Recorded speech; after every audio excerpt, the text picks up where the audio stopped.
Qurban Qurbanov'un heyəti, solda Toral, Medina Bəhlul, Mateus Silva Zaştada, Yankovic, Bikalyo, Kadi orta, Zubir, Duran, Andrade ise üçlü hücumçularımızdı. Qurban Qurbanov qıraqdan qışqırır, davay Qarabağ, saldır Qarabağ, sen bu Liverpool'u saldır Qarabağ deyir Qurban Qurbanov qıraqdan.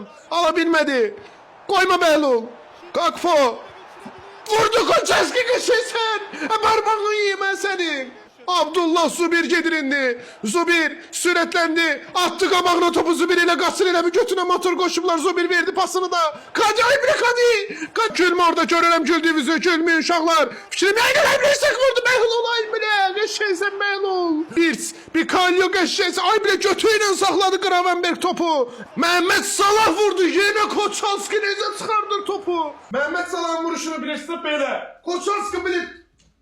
Davay bile. Mehmet Salah vurdu. Bedir Aybek koyma. Yankovic!